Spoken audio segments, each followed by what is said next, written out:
sur mon lit à bouffer sa langue en buvant grand mon whisky. Quant à moi, peu dormi, vie débris, mais j'ai dû dormir dans la gouttière où j'ai eu un flash.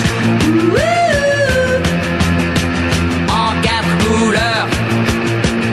Allez hop, un matin, une louloute est venue chez moi, poupée de cellophane, cheveux chinois, un sparadrap, une gueule de bois, a bu ma bière dans un grand verre en caoutchouc, comme un indien dans son igloo. Yo, come on. Shut up!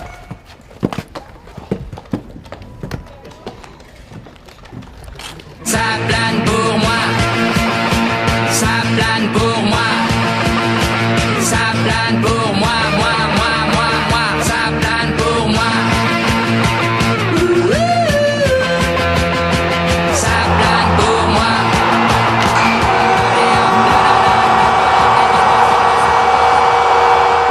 All right, it is March 22nd. We're back for the long-awaited 2-year anniversary. I'm Tyler. I'm Connor. And today, we have Eric, and we have Lou. Unless he's doing his laundry. Oh, there he is.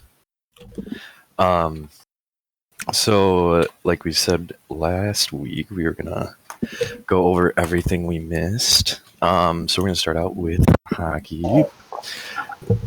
Lou, you want to tell me how you're feeling as a Sharks fan? Dude, man, after Pavelski left, this fucking sucks. Oh, man, you know, it is what it is. Honestly, I haven't been paying too much attention to it this year. But, you know, we're not going to make the playoffs this year. Dude, how about that big contract for Carlson and it completely blowing up? Yeah. I mean, I like it. I mean, Carlson's good, but well, I think after having like most of this year to rest from injury, and like now that they're not going to make the playoffs and the season's probably not going to be, I guess, continued, for lack of a better word. Yeah, he's going to be come back pretty healthy, I hope, and he'll be coming back a little bit stronger. I hope that's what's going to be the case for Seabrook with his whole hip surgery issue. But yeah, I hope Carlson comes back pretty strong next year.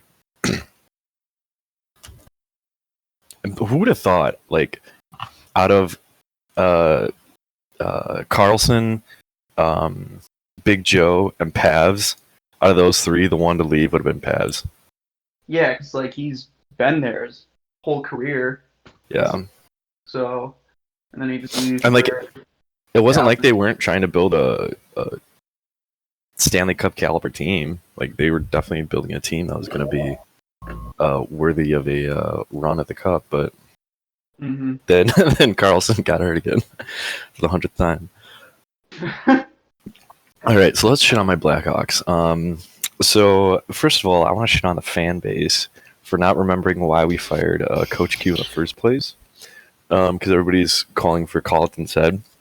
And I think people fail to realize that the reason Q was fired was because he wouldn't be playing all our young boys and they wouldn't be getting ice time. And JC may not be the best replacement for Q, but at least he's going to be out there playing those young boys, getting them ice time, letting them make mistakes, letting them learn their goddamn game. So yeah, I thought maybe they were going to have a little bit of a chance at the playoffs, and they're going on that run back in like mid-January. But unfortunately, that's probably not going to be the case because I don't think they're going to finish the season. I don't even think there's going to be a Stanley Cup final this year. But Kirby's looking good for his rookie year. Saw a lot of energy from him when he'd come off the bench. He's definitely not afraid to throw the body around. DeBrincat was kind of having a down year, but he was starting to bounce back just before the season got suspended. Penalty kill wasn't too bad, but I know our power play was a pretty big issue. I think we're like worst 3 in the league, if I remember right, even before the end of the season. I guess as far as like player acquisitions and trades, They finally traded Gus, but didn't really get as big of a turn as we would hope for him. I mean, he was not having a great year and was kind of showing that he's not the best defender. And we lost my boy, the Panda, Robin Leonard. I thought he was a great addition to the roster. He's great leader in the locker room. Just a great man to have on any team. I was hoping he was going to lead Vegas to a cup, but again, thank you, COVID-19. So yeah, Lou, were you watching any of the coach firings going on in the NHL? Mm-hmm. Maybe a little bit. I knew Chicago. Yeah, I knew a lot of fans down here were pretty stunned by it. I think, for a better word. Yeah, like is that the right term? We were what? I mean, Babcock got fired. DeBoer got fired. Yeah. The biggest surprise to me was Lavalette getting, or not? Lavalette getting fired. Like, I mean, I guess kind of the Preds kind of turned it around a little bit, and then the other one too, Gerard Gallant getting fired from the Vegas Golden Knights, and then they hired DeBoer. After like he's done with Vegas the last 2 years and then just fire him like that. I was like, oof.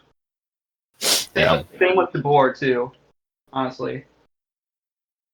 Yeah, it was. I don't know. It was super. I mean, I get why Babcock was fired, but the other three big ones, I was just like, and then what's his name from Calgary got fired too because of things that came out about him. Shit, what was his name?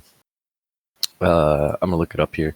In the meantime, I know Connor can attest to this, but the Battle of Alberta is back, boys. What? It's back. It's back and better than Bill Peters of Calgary Flames got fired. The Battle of Alberta is just going ham this year.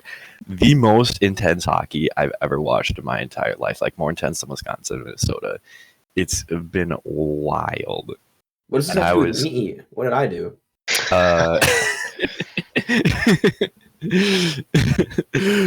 But yeah, it's been pretty fun. Like I'm a little pissed that they're not showing it on the American markets because that's good ass hockey right there. But unfortunately, so yeah, I think the only other thing I wanted to mention, was my disappointment of the season because it ended and I didn't get to see the Calder race between Makar and Quinn Hughes. And then in all honesty, I don't think we're coming back. I think the season's done. I don't think there's going to be a Stanley Cup award. It's going to be way too late. The ice is going to be screwed. Ice in the summer is just not fun. It's going to suck. So yeah, moving on. College hockey. I had a few notes. So obviously let's start off with the men's team. Terrible year, not gonna lie. Granado's kind of pissed me off. He's a great recruiter, but I don't know if it's a not bringing in the right talent or not being able to recruit a goaltender because Lebedev's save percentage was at .894, and then I think .887 was for the whole team, and they weren't giving up a whole lot of shots to opponents, and they were holding opponents to low shots. So if I'm gonna point at one area of this team that's absolute garbage, I'm gonna point at the goalies. Sorry. They did not beat Minnesota once this season. Got swept at home in the series against Minnesota. I don't think that's happened for a few years. I don't think the last time that happened was under Mike Eaves. Yeah. Yeah, it seems like the Badgers got a lot of single-handed talent. You know, as you could tell. Yeah. And Turcotte, I don't think. I mean, I don't want to say I watched the majority of their games. I would say I watched at least 8 or 9, but Turcotte to me didn't look like he's NHL ready, and he's signed that contract to the Kings, and he's hoping he's going to develop in the AHL. I mean, yeah, you'll get more games, but still, I don't know. I think he's going to be in the AHL for at least a few years. So, but it is what it is. Obviously, he wasn't really a team player. Yeah, and Cole Caulfield's coming back, so he's hopefully coming back? Cole Caulfield. I think he led the Big Ten in scoring this year, if I'm not mistaken. Oh But wow. he'll be back. Obviously, the women had a great year, and obviously everything's canceled, but I don't think they were going to repeat. They weren't looking too strong at the end of the year. Honestly, they were not hot. They lost to Minnesota. I watched the WCHA final face-off in the tournament, and they just did not look that good against Minnesota. I don't know what was going on, but they just did not look like they were clicking as they were early in the year. So, yeah, that'll be the women's Frozen Four that never was, but rip Frozen Fours for the men's and the women. I think that's all I had to mention. Let's move on to the hot topic as of late, college basketball. Bring it back to a UW season recap and thoughts. So I guess big things to mention. Obviously, we had Kobe King transfer. Howard Moore had that accident happen in the summer and then had some health issues later on. And they lost their leading scorer, Ethan Happ. And here we are, Big Ten champs, Big Ten regular season champs. Greg Gard won Big Ten Coach of the Year. So, thoughts on the season, boys? Well, you could say we were the hottest team in the country with like 7 or 8 straight wins and a lot of momentum heading into the postseason. But that doesn't matter now. Yeah. No, I definitely doubted the team from the beginning. I mean, we started off 5-5, and I was like, looks like it's not going to be our year again. But Greg Gard and the boys definitely proved me wrong. And I was so excited to go into postseason, but I know. Here we are. Looking back at like a couple of the games from really early on, it seemed like they struggled to break away from an offense they had been running for their past 2-3 years, everything being based around Hap.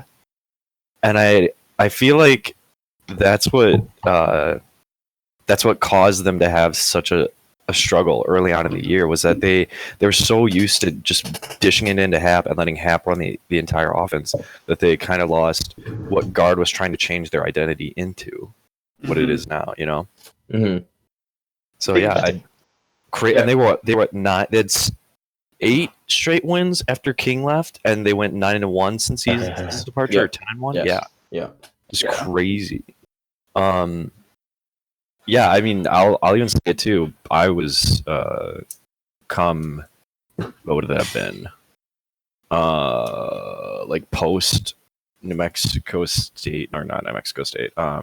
NC State, New Mexico and Richmond. Yeah, that's when I was like going towards the, all right, maybe we do need to look at getting a new coach in here. After NC State too, I was like, oh god. Yeah, that game. Oh, I forgot. Don't remind me of that one. I don't like that. And then didn't we lead the Big Ten in quad 1 wins this year? Yeah, I think we led the country. Yeah, we had like quad 3. Was it quad 3 losses? We had like 2 there. Yeah. Well, no, because didn't one of them change because of Richmond? I think Richmond go to a quad 2? Yeah. I know Richmond was on the fringe for the tournament, like Cornel Lenardi. Yeah, and like I don't think. Yeah, I don't know. I just can't really like give them a fair grade in the assessment because we didn't get to see them play in the Big Ten tournament. We didn't get to see them play in the NCAA. Yeah. We'll never get to see Pritzl play in a tournament, which is pretty sad.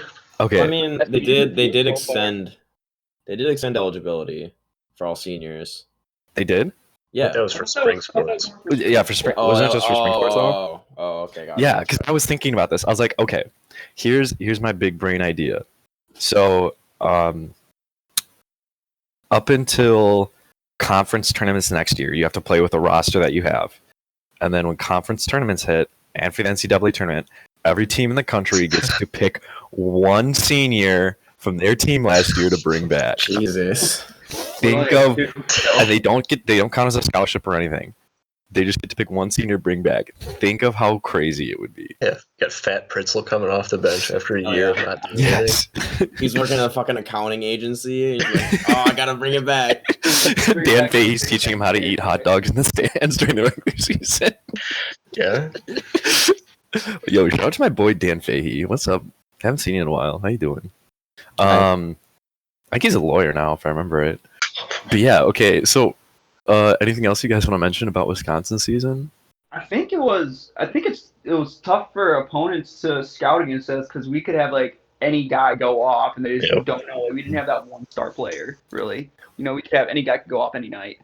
You know, I mean, those- talk about guys like going off that you wouldn't expect, like Aleem Ford later on. Holy He's played shit! really well at the end of the season. Oh yeah. Yeah, Oh, I'm gonna miss. it was insane. And like, I mean, I guess one thing that kind of turned the season around too is Potter coming back. Yes. Oh yeah. Like, Yes. what was Ohio State doing with that man? Yeah, that's what I was really thinking. They played him for like 8 minutes a game or something. He barely saw the floor. And then here he is, just shooting. I think he shot like maybe 50% from beyond the arc. Dude, 40 some, yeah. Something Yeah. ridiculous, and it wasn't even a low volume of shots too. he's such a hype guy too. I love it. Yeah, Oh yeah. The future's definitely bright with him and Reavers as our next year's staple gonna be staple scary. big men. Oh yeah. Yeah. Next year, I think this team could be lethal because I it's saw a lot of it's people like our best with us in top ever 10. coming next year. Yeah. Especially like because we figured out the offense towards the end of the year and like on defense we have the length and we have like the hustle. Mhm. Yeah. It's definitely gonna be a good unit. and the Davis brothers coming in. Yeah, all we true. lose is Pritzel, but we pick up the Davis brothers, so I'm sure we'll get minutes right away. And we pick up that power forward from Minnesota too. I think it's Shoot, Eastern. what's his name? Yeah, we picked. Oh, dude, we got a great recruiting class next year. I forgot about that. Yeah, they're definitely going to be top 3, if not top 2 in the Big Ten next year in the regular season. Oh yeah. If all else holds true. Ben Carlson from St. Paul, Minnesota, by way of East Ridge High School. My boy Yeah. Ben. You know how much Greg Gard likes his big, tall white boys from Minnesota. Yeah, I know, it's half our team. Oh, yeah. That's a winning combination. All right. So I guess I kind of wanted to move on to all the craziness that was not Wisconsin, but rather college basketball this year. How many upsets we had? Like UNC being absolute dumpster fire of a team. Ryan Williams, what are you doing? What is the reason behind that? Because obviously, I didn't watch a lot of ACC basketball, but what the fuck happened there? I mean, he I don't blamed it on, this is the weakest recruiting class I've ever had. Yet he That's had his what? fault. How many He's the one who 5-star recruits. recruits? Stupid. Yeah, like, and they lost. They almost won their ACC tournament game. They almost came back and won it. They lost. God. And then what? So Kentucky lost to Evansville. Yep. Who did Louisville lose to? I don't remember Louisville. Was it was it Texas A&M that they lost to? It might have been. And then Duke lost to, what was it, SF Austin? Yeah, at home to Stephen F. Austin. Stephen F.A. baby. That's bad, dude. Dark horse in the tourney every year. I swear to God. Get jacked. We get lumberjacked, boys. Yeah, I mean, honestly, probably the most parity we've had in an entire season in a long Yeah, it would time. have been a great tournament. That's Oh, nice. yeah. How about Oh, Dayton? yeah. You guys see Dayton could maybe make it before? Dayton was awesome, man. Dayton was so cool. Obi Toppin doing between the legs in traffic dunks on people.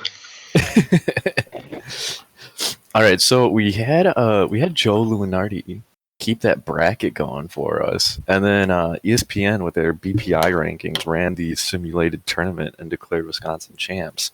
Oh. Now, how do you guys feel about the seeding that Joe Lunardi had, and who do you see coming out of each region? What? Because I'm thinking out of the East, as much as like Dayton was having a great team and a great squad, I feel like Florida State was going to win that region. Yeah, they've been playing. They've played tough all season, I think, especially in the ACC. You know. And who else had like a strong season too that I thought was going to get smacked in there? Oh yeah, in the South, I didn't think Baylor was gonna come out of there alive. No, that's a weak regional. Between No, Louisville, yeah. Virginia, Michigan State, and Illinois. I mean, I'm not down like Creighton, but I am down Creighton. I think Creighton's underrated. Yeah. I think honestly, out of the South, I think Creighton comes out. Yeah, Spooky Spiders. Who? I don't know. Cassius Winston can pull some stuff out of his ass last minute. Sometimes. You say always comes play in March. And I feel like Louisville was kind of flying under the radar at the end of the season there, but yeah. Okay, out of the West, honestly, okay. Give me the Zags. Yeah. Zags or definitely not BYU. I don't know how they won that region. I mean, they won the region. They went to the fucking championship game. Like BYU did beat Gonzaga towards the end of the season. They did. Yeah, and like San Diego State lost to Utah State in their conference championship, so they're kind of coming off a low point. I don't know. Zags.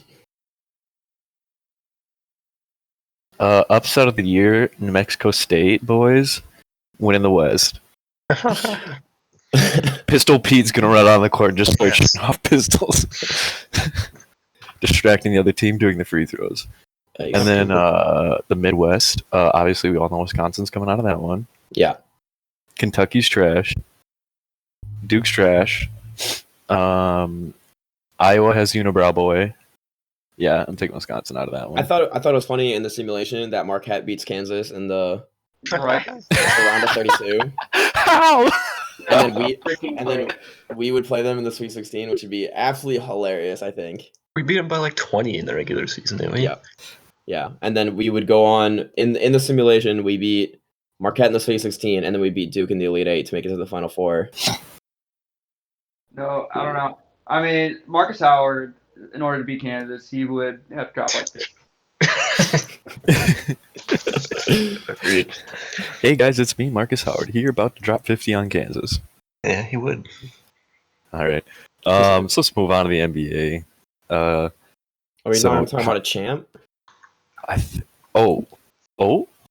Champ for the non-simulated 50-50 champ. Yeah. So we have Wisconsin, Zags, and then Creighton. Where are we going? Creighton and Florida State. State and Creighton? Creighton FSU, yeah.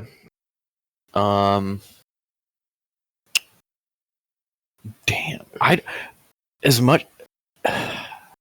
really wish you could flip-flop Florida State and Creighton on their sides of the bracket, because I'd rather see Florida State Zags. Wait, give me Wisco, Zags championship game. Zags take it. Yeah, I'll agree with that. I'm gonna call an audible and go Wisco Creighton. And it comes down to the wire, and I'm going Wisco. Oh. Okay, that's fair. Okay. Creighton's gonna feed off that underdog energy. It's a 2 seed. That McDermott energy. I feel like they're a very offensive team. They're pretty offensive to me. Yes. All right, NBA time. So let's just talk about the Bucks season. That was wild. Can you say the biggest what if in NBA history? We don't know. Like, doesn't pick up. Yeah, season's not over. I don't know what you're talking about. The finals are all good. Connor has it. There's been talks of coming back, maybe June. Yeah, I mean, and it would be easy to do. I mean, I guess venue booking is kind of the main issue, but at least you don't have to deal with ice. You know? I mean, even if they just call the season and then just do playoffs from here. Exactly. Yeah. Okay, so because we clinched we clinched the earliest on since that team with Kareem. Yeah. So in Bucks we clinched the earliest playoff spot ever. oh yeah, shoot, it was the earliest, yeah. we beat the 73 win Warriors by a day or 2 days. I don't remember. So would you say that says more about how strong the team is, or more about how weak the East is? It's definitely the team. It's not the East at Yeah, all. you play everybody. I mean, The top four in the East are stronger than the top four in the West currently. But well, that'd be what top four in the West are: Lakers, Clippers, Jazz, Nuggets. Top four in the East are Bucks, Raptors. Yep. yeah, Heat, that's why I got Drake. the Heat and Celtics. Yeah, I'd say so. I'd say the East has it. Yeah. Bucks not. What the hell is up with the Heat and the Bucks just struggle, man. Like I don't know if they just match up really well. I think. Bam Adebayo is the best Giannis stopper in the league. So, and then I mean, it doesn't help that like the 2 games we played them, we've shot like less than 40% from the 3-point line. Yeah, and they shot lights out. They have really good shooters on that team. It's actually crazy how many just random white guys they have to shoot threes. And yeah, dude, Kelly Olynyk comes in and starts bombing threes on us. Yep. Yeah, Tyro, that dude with the really white guy name. Duncan Robinson. Duncan Robinson, that guy. Covered. Just this type of game. If he's knocking them down. In a year that Jimmy has been notoriously struggling on his 3-point shooting too, it's pretty crazy. Yeah. Yeah. The friendship with Jimmy Bucket's over. No, Duncan Robinson's my best friend. There it is. A truly elite player. Yeah. So I guess one thing we can kind of take a look at now and have some evidence and opinions to back it up. The Chris versus Prez debate. Who was let go and who stayed? Oh, that I said that like when we did it. Once we got that first round pick from Indiana for Brogdon, I was like, okay, that's the right move because he's a ball dominant point guard. He didn't mesh with Bledsoe, and we got a first round pick out of him. We literally solved chemistry issues and got the 14th pick in the draft this year for it. Yeah. Chemistry issues, as in like I guess a floor strategy. I would say I don't think he was a cancer in the locker room. I mean, oh no, he's definitely like you look at like the Pacers right now. He's leading the team in not usage, but he's like top 3 in usage, and he's leading that team in assists. He's definitely like he wants the ball in his hands. Yeah. We didn't have that for him. Probably wasn't gonna get that. Yeah. Just look at our record last year when he was out for so long. We were like 20-4 or something. Exactly. We dropped 1 game in the first 2 rounds of the playoffs without him, and he comes back, and then we lose the Eastern Conference Finals. Yeah. So I guess you kind of give a little bit of an opinion on it, but how'd you feel about our trades and acquisitions this year? Oh, I love the roster this year. I think it's great from Giannis all the way down to Thanasis. Like this is a squad, and Yeah. I want to see it play out in postseason. I think one of my brightest shining moments is Dante DiVincenzo. Dude, Yeah, he was really good at the end balling of the year. Yeah. since All-Star break. Defense is awesome. I love his hustle. Shout out to our MKE Bucks. If you ever go on the post-game thread and you see a guy in all caps that says, I love Dante, that's your boy. Comment that in almost every post-game thread. That's how good he is. Yeah. Yeah, they've definitely made what I think 2 moves this year. They picked up in the regular season or the yeah, offseason? in the regular season they picked up Marvin. Marvin. And did they pick up one more? No, we didn't do anything at the trade deadline, and then we Yeah, I dropped know. Dragenbender for Marvin. Yes. Yes, that's what I was thinking of. Thank you very much. Yeah, I guess if the playoffs started as soon as the league picks up, who are your favorites? Bucks. Bucks, yeah. Yeah, it's gotta be. Dude, I think Connor was right because he was tweeting this out earlier in the year. Bucks Clippers. I think people are so high on the Lakers right now. I think they just ran into a good stretch of basketball.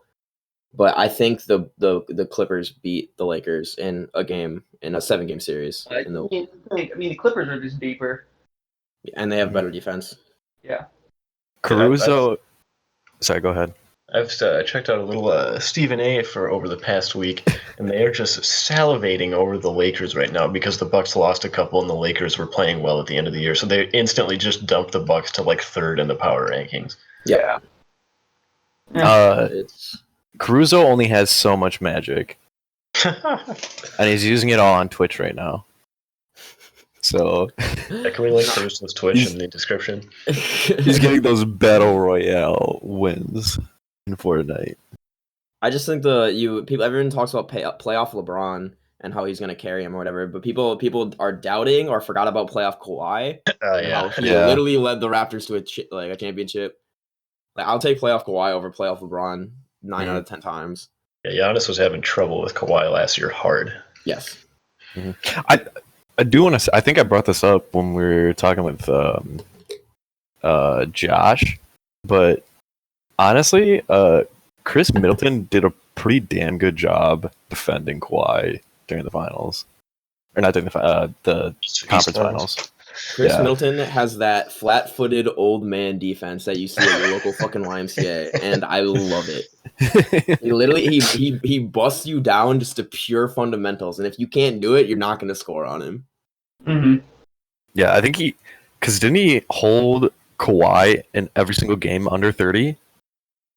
Yeah. And I think for more than half, he held him under 25. About that, which is pretty impressive, honestly. We also have Wes Matthews now, who's been clamping up the other team's best scorer almost every game. Oh yeah, returns home. LeBron. All right, so I didn't have this written down, but I just thought of it off the top of my head right now. Who's the biggest thorn in our side when it comes to Giannis leaving?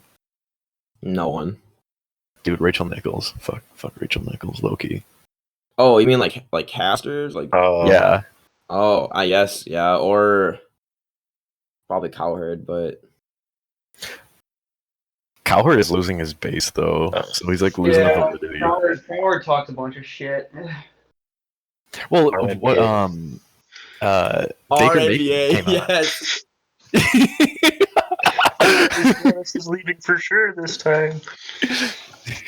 True. I agree with Eric on that one. Yeah.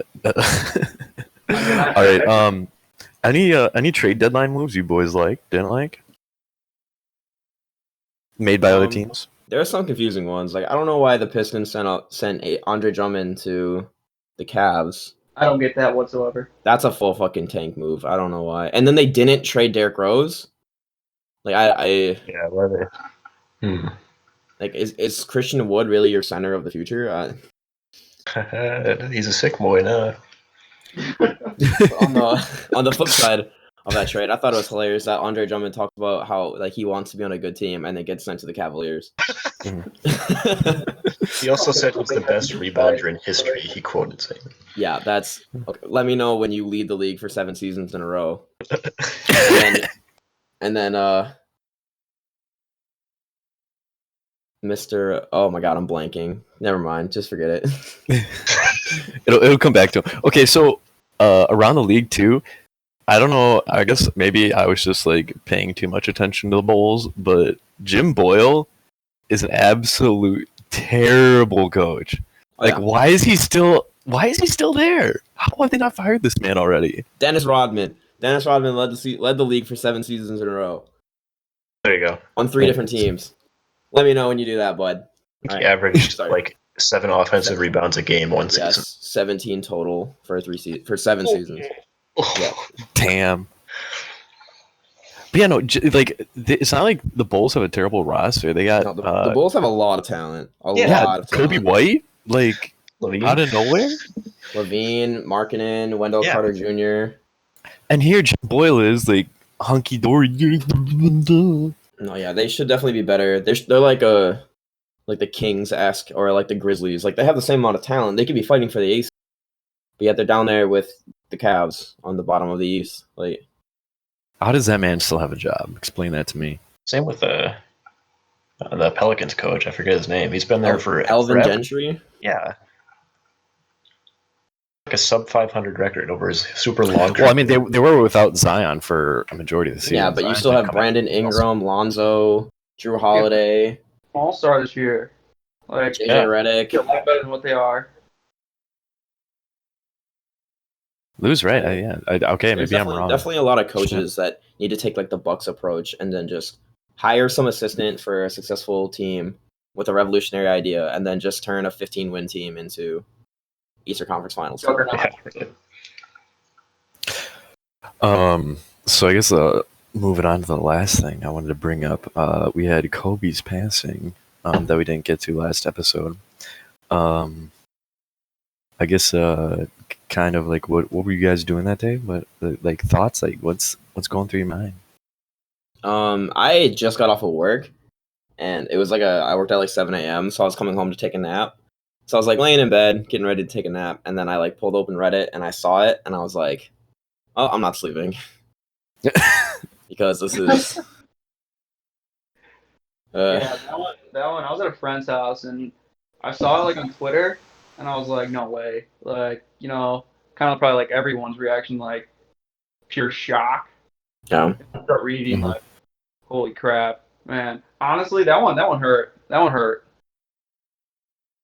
I was at brunch with my mom in Madison at Everly, and we were like sitting like a table that like had a view of like the TVs that were in the bar area, and all I saw was ABC special news report, and because they had ESPN on because the Pro Bowl was that day, and I didn't really think much of it, and then I went to go to the bathroom and came back, and I like saw the TV as I was walking back, and it said Kobe Bryant dead at age, what was it, like 41, 42, and I was just like, oh my god, what? And I didn't think it was real at first. I didn't think it was real for like the first day. But yeah, it definitely shook the whole sports world, the whole world in general. Like Yeah. I don't know, he was doing so much to get the game of women's basketball elevated at talent wise.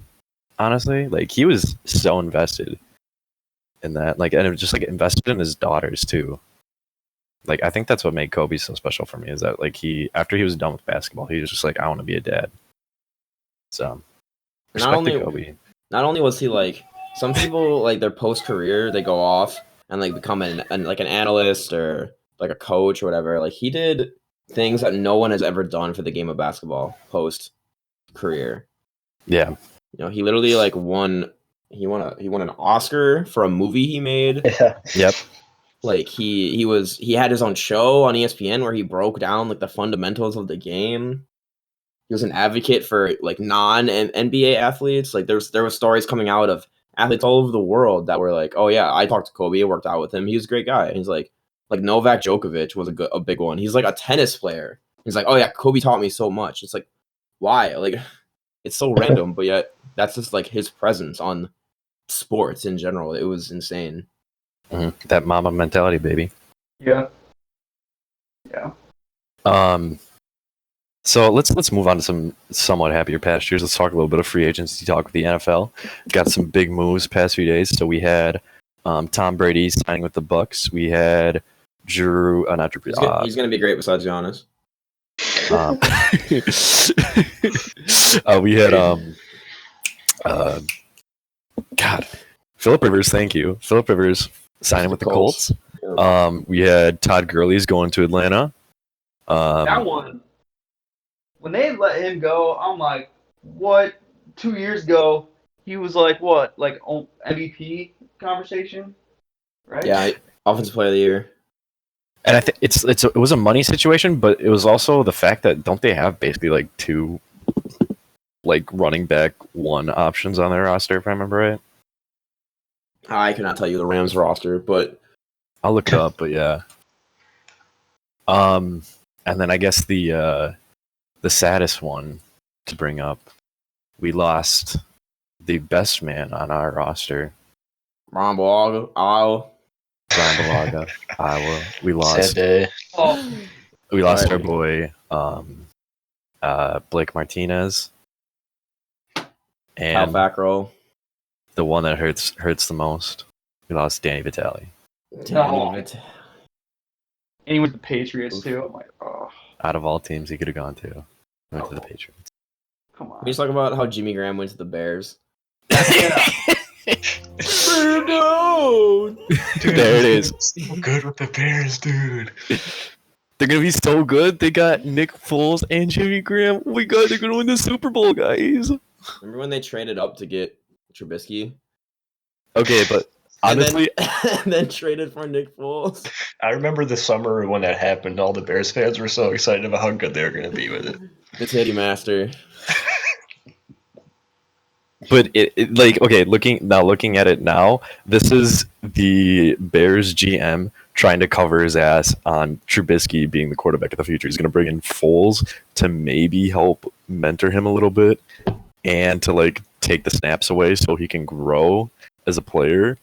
But at the same time, I'm still in the camp that Matt Nagy's the problem. I don't think it's Trubisky. I think it's Matt Nagy. No, I was talking to the boys. I shouted out last week at work today, including Nick Miller. Or not today, sorry, last week. But we were talking about Nick Foles and how everyone says, like, oh, he's such a great quarterback. You know, he won a Super Bowl MVP or whatever. Carson Wentz basically got him there and then kind of was like, all right, I need you to not be terrible to finish out the season. Like, you will get carried as long as you don't, like, throw interceptions. And that's exactly what he did. Yeah. So I don't really know how Nick Foles is going to help Trubisky. But that's the Bears for you. So, any others that I didn't mention that you guys want to bring up? I think that was most of the bigger ones. Yeah, the linebacking core got a little weaker because we lost Kyle Fackrell and Blake Martinez. They both went to the Giants, which is kind of weird. But we picked up Kinsley, or I forget his name. But that's big. From the Browns. We were literally talking about it last week too. Yeah, but losing two of them is not okay. But they did pick up a right tackle from, I think, the Lions, who is probably just going to be a depth guy. I think they're going to look for a starter besides him. But what was that, Lou? Former Badger. Oh yeah, former Badger. I can't think of his name, but yeah. So that's all I had. Let's move on to my favorite part of the year, the award show. All right, so we got our everyone here knows the categories. It's no surprise anymore. So the first award we have to the 2019 season is the worst jersey award. Oh, and my selection is the MLB Players Weekend's jerseys because you could not read the names or the numbers on the back of the jerseys. MLB Players Week. You got a pic of that? Wait, I gotta look these up real quick. Yeah, you could, even being like 2 feet away, you still couldn't tell. They were white on white and then black on black. Black on black, yeah. It was stupid. Oof, yikes. Huh. Oh, incredible. All right, my pick has got to be the Dallas Mavericks City jersey. Oh, the Fortnite ones. The Fortnite ones, yes. They are they literally look like they're Fortnite. Super terrible stock graffiti of the looks like word art from like Microsoft Word. I love that Guys, color Comic combo. Sans is great. The Seattle Seahawks color combo they got going. So yeah, that's my. I've got these bad boys. Oh, Eric put his own vote in. We've never seen this happen before. The Sacktown. Okay, the King City jerseys. Sacktown. That's fair. That's fair. I love it. All right, so I guess it's up to Lou then. Eric has to vote this year. I'm just gonna go in general. They did the colorways in the NFL this year, right? Yeah, the color rush. They gotta fucking stop that.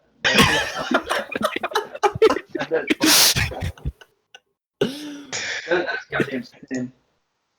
NFL. Lou is never gonna let the color rush live down its They look infamy. kind of like pajamas.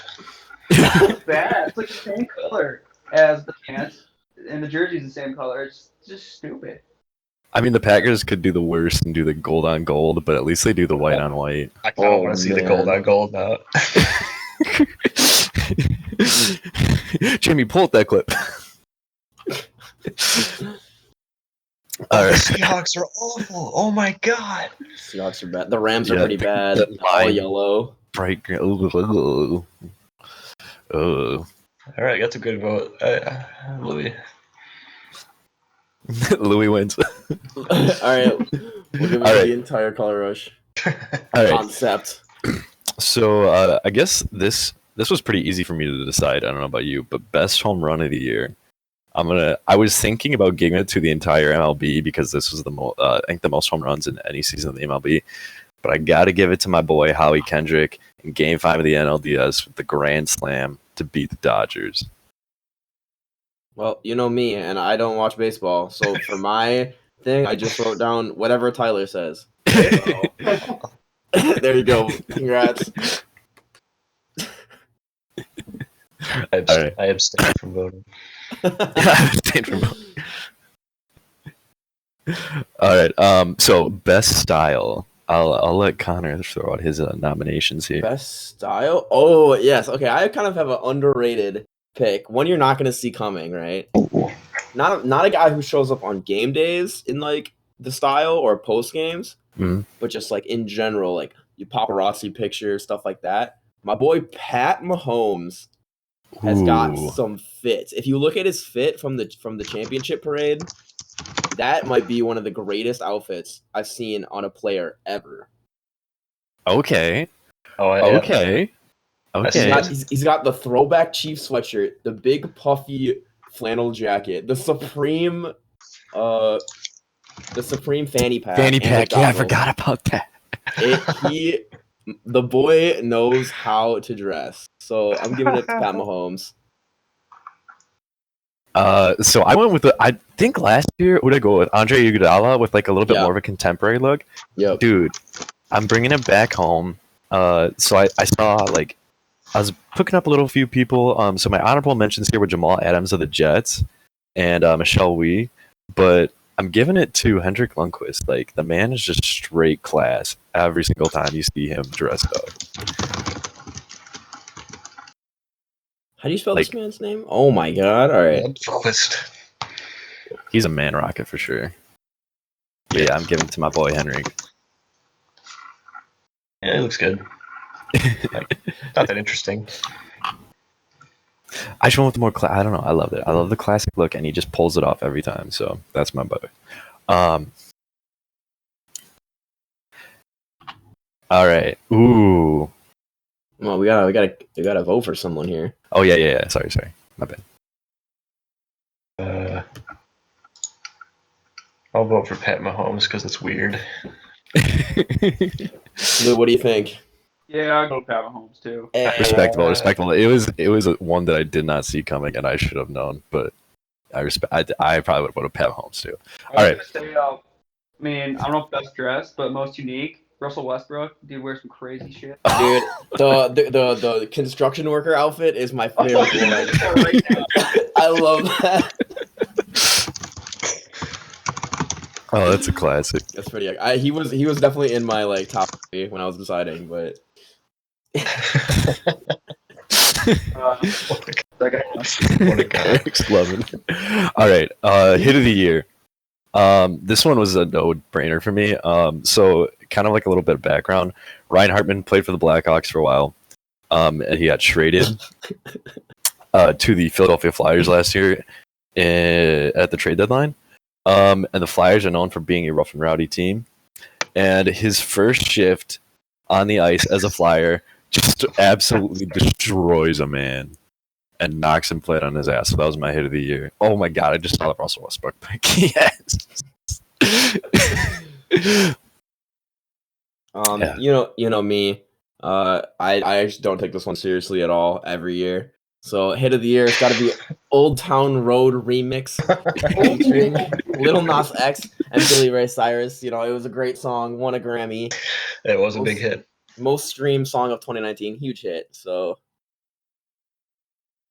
I'm gonna jump on that. Same. Oh yeah, All right, best moment in sports. So my honorable mention was obviously the Virginia Natty, because losing to the 16 seed and then coming back and winning it all. yeah, it should have been Texas Tech. But Yeah, that would have been cooler. I gotta give it to I'm staying on the Nationals trains here. The Nationals winning the World Series with their first ever draft pick in Zim. I love the story. It's beautiful. The baby shark. Let's do it all day, boys. I have a runner-up. I was gonna. We talked about it earlier, but the Badger basketball run this year, if it would have actually panned out, it would have been probably my favorite moment in sports all year. Yep. But I'm gonna give my award. Best moment in sports is the 2019 Stanley Cup. When in history has the first seeds lost, every single first seed lost in the first round, and for the who won it? The Blue Jays, Blue Jackets, Blues, The Blues. the Blue guys. Yeah, they were like a 5th seed. Oh coming out, yeah. and they Worst made it all record the in the way. NHL in January to Stanley Cup champion in May. Yes, legendary. Absolutely, from top to bottom. 2019 Stanley Cup, crazy. I give Connor my vote. Not gonna lie, I totally forgot about that shit. I'd go with the Blues. Yeah. Go Sharks. Mine probably is Tiger winning it, Masters last year. True. Ooh, I forgot about that. Incredible- Ooh, come on, That was some history in the books right there. Yeah. All right. Upset of the year.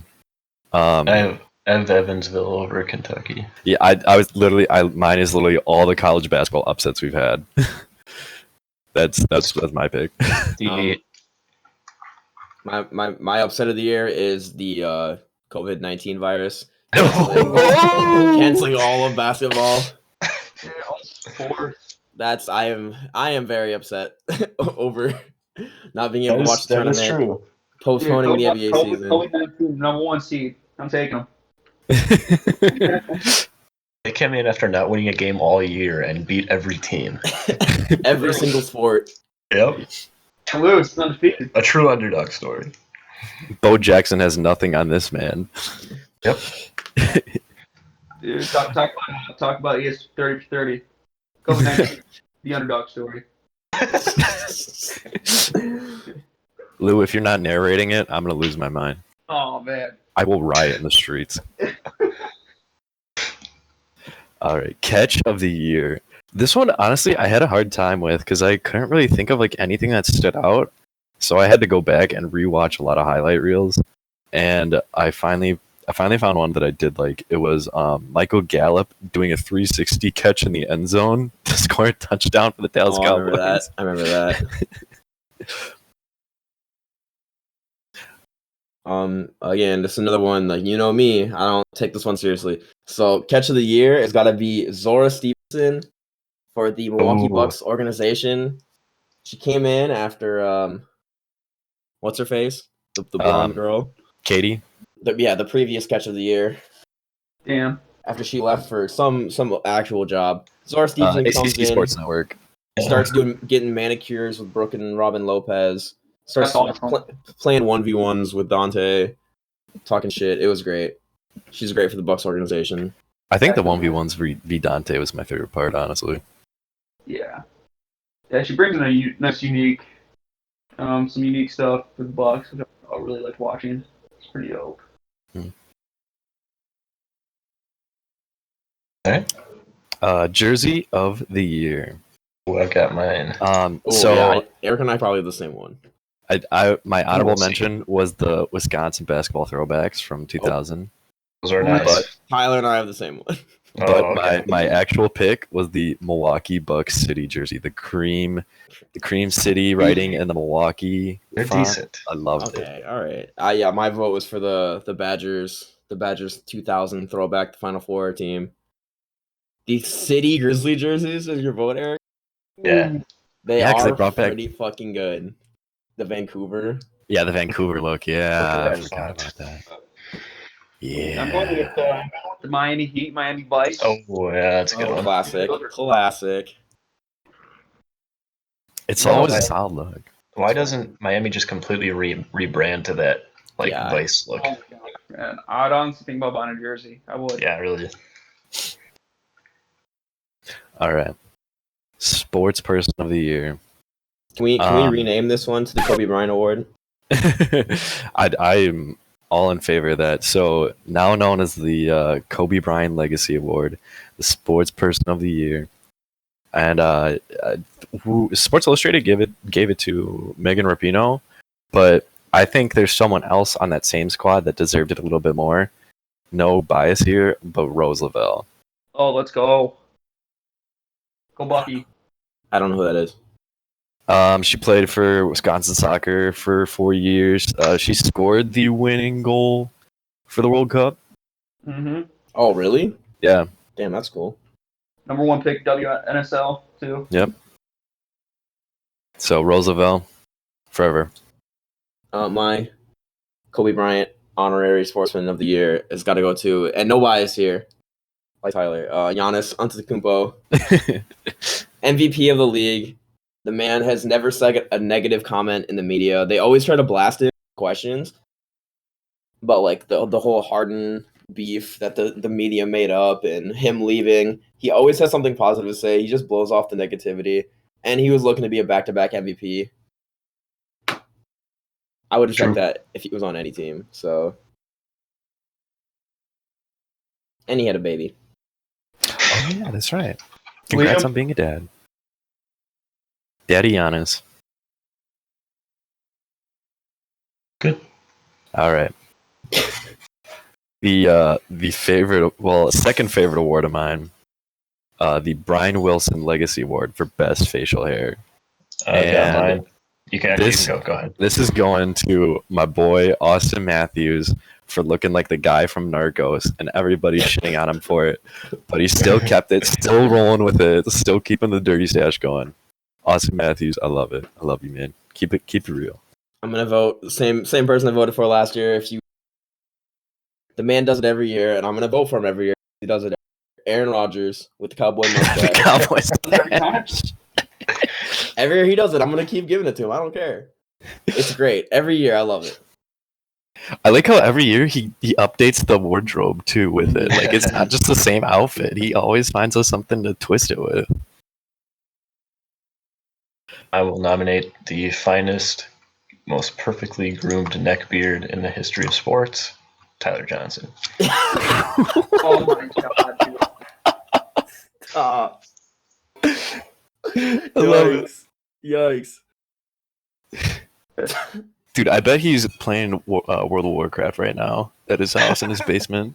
There's not an inch of facial hair on the upper side of his face. That is all neck. He's neck deep in Cheeto dust right now. Anyway. I'm gonna go Alex Caruso, losing his seedy hairline, still going full force with it, doesn't give no fucks. I was about to post him for best flow. I've got the pick too. Oh damn. All right, we're skipping to best flow. Best flow. I didn't see that. Sorry. Best flow. So Kobe White was my honorable mention. Kobe Go White, ahead. that's fair. Yeah, dude. But I loved think it when he Jared got Allen- drafted. I love it when he got drafted and the hat kind of just sat on top of his hair. But Jared Allen with the ninja look, the fro and the ninja. Yeah, he looks like a Naruto character. I guess that's pretty good. So Jared Allen, flow of the year. Sorry, Literally Joe Afro Burrow. Samurai. Yep. Flow of the year. I got to give it up. 21 Savage. He won a Grammy for a lot. Ooh. He's got some great flow. Another one I don't take seriously. It was a hard choice between him and Tyler the Creator, but I think 21 Savage earned it this year. So That's solid. All right. Now Connor's favorite category, dirtiest dangle. oh yes, of course. So I went the Connor way and went with the anti look at the award. So honorable mention was Connor McDavid fucking up the penalty shot and out dangling him himself. But I think Brad Marchand deserves this award because he just barely tipped the puck during a penalty shot and got called for it, like just barely skimmed the top of the puck with the bottom of his blade, and the refs saw it and they called it a no shot. The Flyers ended up winning the shootout. So Brad Marchand, dirtiest dangle. Yep, I have just the word hockey written down. So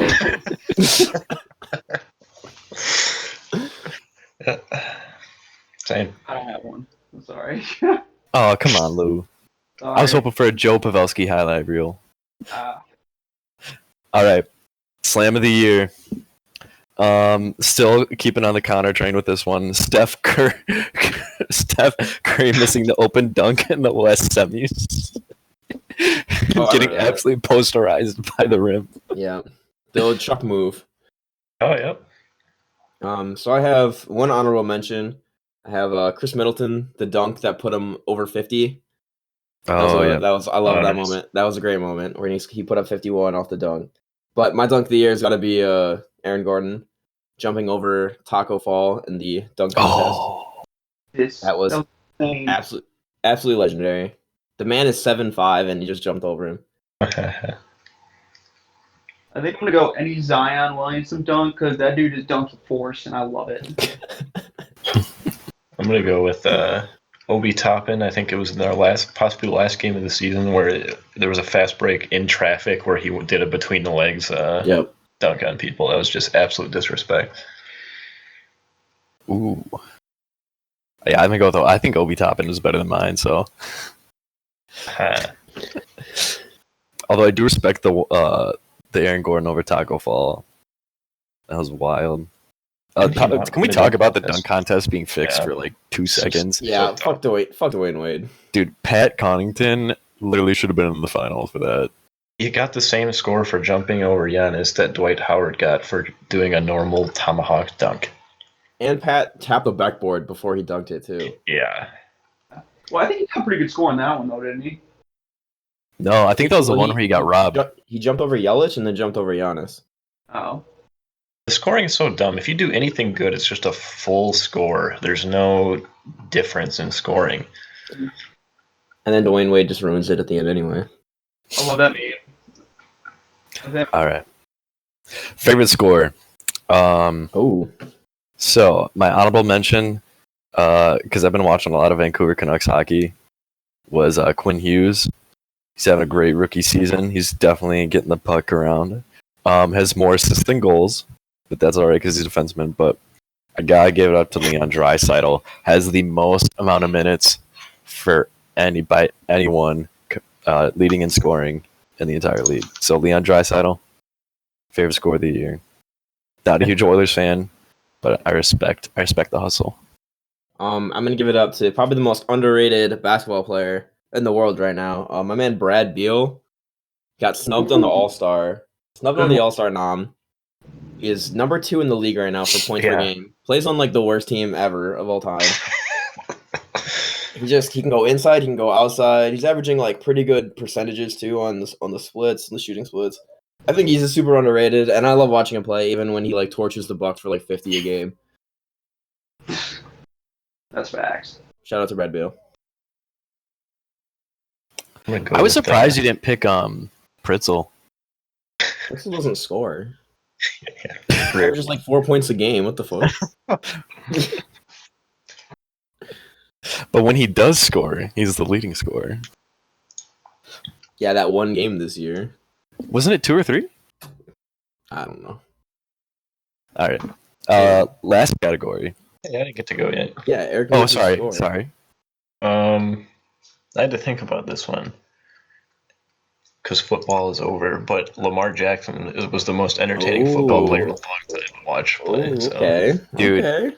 Jared Nick and Kevin Kolstad would literally rip your head off for saying that. Why? Why? They don't like him at all. Jared Nick, and I quote, "I like it when my QBs stand in the pocket." Oh my god. Get Jared Nick on the show. We'll teach him a thing or two. He's not a traditional quarterback, which was part of the reason he was more entertaining to watch, is because he did different things. He's like what every single mobile QB has been hyped up to be the last 5 years. Yep. Marcus Mariota, RG3, all these guys were supposed to be like these crazy 2-level scorers are nothing compared to what he actually, Lamar Jackson actually is. Yeah. He's like Michael Vick 2.0. He's going to be better than Michael Vick was. Yeah, oh yeah. I'm sorry, Yeah. Lou, go ahead. Yeah, no, I agree. Lamar Jackson was a freak of nature. So quick. Honestly, probably the receiver if you really wanted to be. Honestly, and then his accuracy has gotten better too since his rookie season. Mm-hmm. So, I was gonna say Devin Booker. I just love watching him play and stroke from three. 36%, but now averaging like 26 points, I think, this year. Yeah. Oh yeah. Yeah. And just the way he shoots the ball, it's nice and fluid. So yeah. All right. Final category. Coach of the year. Oh. So I had a lot of names written down for honorable mentions. Tony Bennett was one. David Martinez leading the Nats. Craig Berube leading the Blues. And Andy Reid with the Chiefs. That's a good one.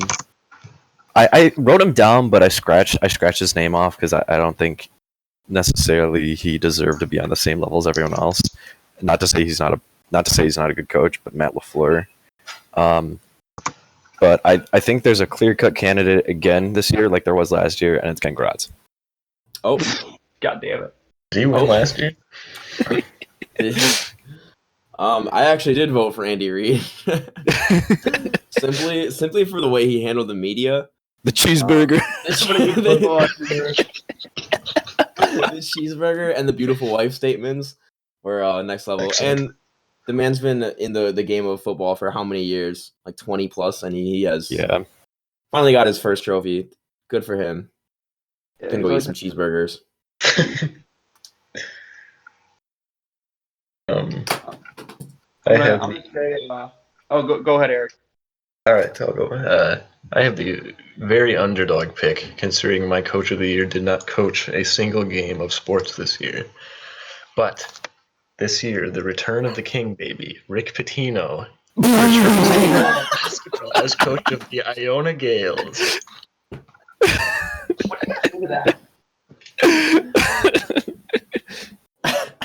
Don't call it a comeback. He's gonna something about he's gonna be bringing some money with him. Recruiting's about to improve, so I don't know. Unbelievable. Yeah, mine is. You know what? I'm gonna say I gotta go with my boy Greg Gard. That turnaround, that was incredible to see, to witness. So yeah, Greg Gard's my coach of the year. Hopefully he can get it done again next year. Good pick. Not do it again. Hopefully he keeps the momentum going next year. Yeah. I look forward to next December when I decide that we need to fire him again, and then in the end of the season we're good. End of the season, get wrecked. Like in I don't know if it was like one of the residence halls. It said "Sorry, Guard" or whatever. They could like. Oh yeah, Og. Yeah. Yeah, I saw that. Yeah. Loved it. All right. So I guess we'll wrap it up here. So don't forget we got that episode coming in early April. And we gotta always have our shout outs on the show. So I only have one shout out this time, luckily. I gotta give a shout out to my boy Sheriff Johnny Schutz for letting me use his home gym while I don't have access to any other gym. So Johnny, thanks for letting me come in there and get the blood flowing, get the weights smacking. I appreciate it. Yeah. Oh, I'm gonna shout out, of course, Lou and Eric for coming on the show. Hey, We Thank had 100% more people than we did last year. So each year grows by one. just shout out all the boys who ever come on the show: Josh, Nick, Ryan, your old roommate. I forgot his name. Oh, Corey. Corey, him. Corey. Thanks for being here. Thanks for making this happen. Love Thanks. you. Yeah, no problem. Thanks You're for having welcome. us. Any shout outs for you boys before we wrap it up? Yeah. Yeah, I'm gonna give a shout out to my boys. Shout out to my boys over at Jagex, the creators of RuneScape. They've been keeping me busy during the quarantine. It's endless hours of entertainment. That is all. Lou? I gotta give shout out to my boy Kevin Colstead. Shout out. Go Bucks, go Brewers. Yeah, shout out Colstead. Okay. Okay. I don't Hold have a on. shout out. I have a call out. I have a call out Jared Nick. Apparently you're talking shit. You want to come on the show? Get slapped? I think this is historic right here. I think this is the only time someone on the show has shouted out the same person twice. Both times they've been on. I don't think I've ever shouted out someone 2 times in a row. Lou has shouted out Kevin both times. Did I include Josh in my people? Yeah, you did. Okay. Well, if you didn't, Josh, we love you. Yeah. All right. All right. Well, that's it. Again, thanks to everyone who's been on the show. Means a lot to me. Means a lot to Connor. I know too. Enjoy your quarantines. Stay safe. Stay healthy. Wash your hands. Oh, we'll have stickers for you boys at Tuesdays. Hell yeah. And So, don't forget to support your local businesses that are open. Speaking of which, sponsor of the show, Poncho and Lefties, on the Square in Wisconsin, doing carry out and drive up curb service.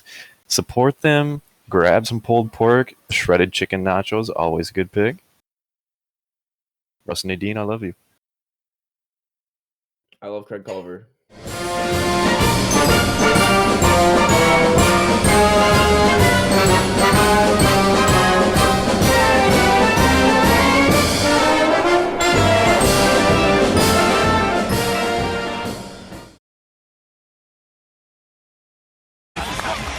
He has scored the Lakers 17 straight points to put them on top, and then had the assist on the Clarkson basket. So he's either scored or assisted on the last 19. Jazz now out of timeouts with 4.1 to go.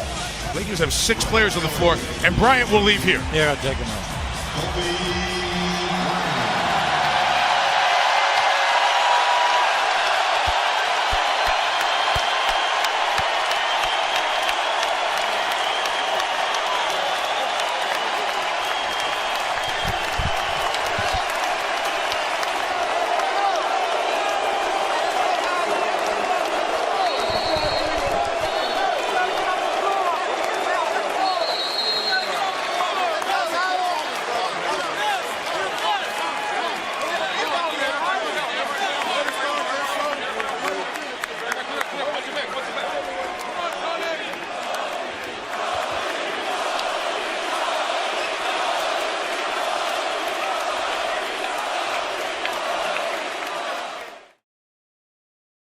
Story of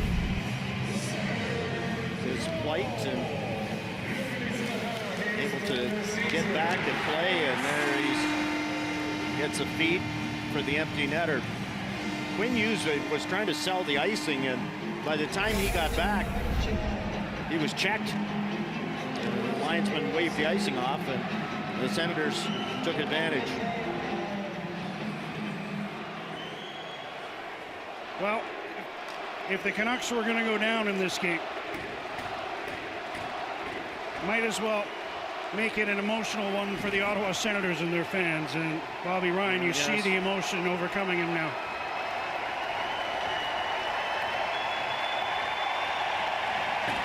Played his first game back in Nashville. Senators lost that one 3-2. But look at this. In his return to Ottawa, and he's got a hat trick.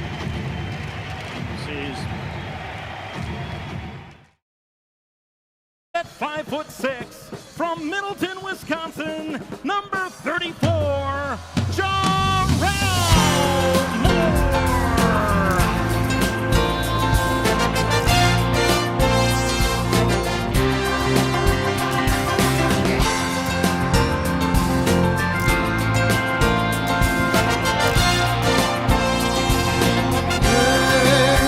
The ball is tipped, and there you are.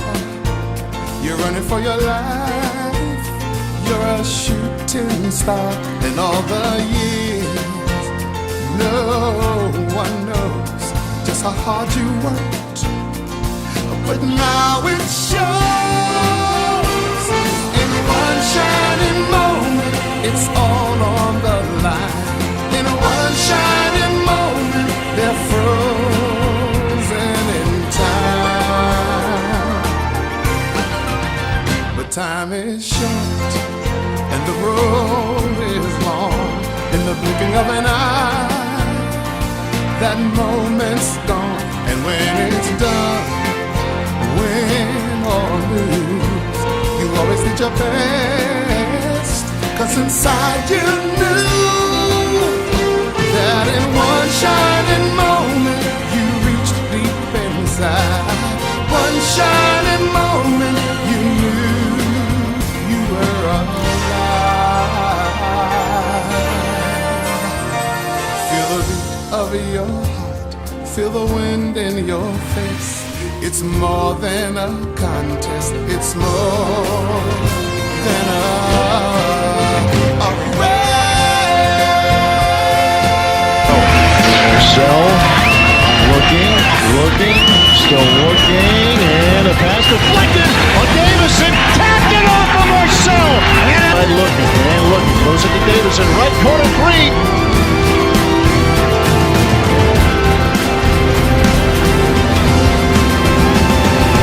Got it! Davison into three. The Badgers take a 2-point lead as Brad Davison goes ice cold-blooded.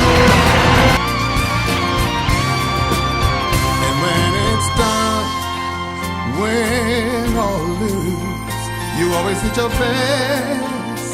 'Cause inside you knew, in one shining moment you reached for the sky. In one shining moment you knew, yeah. In one shining moment you're willing to try. In one shining moment you knew.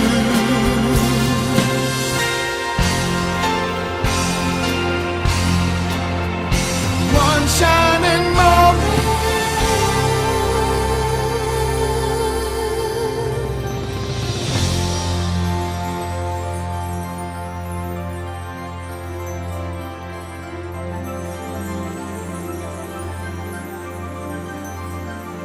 And seemingly against all odds, the Wisconsin Badgers are Big Ten champions.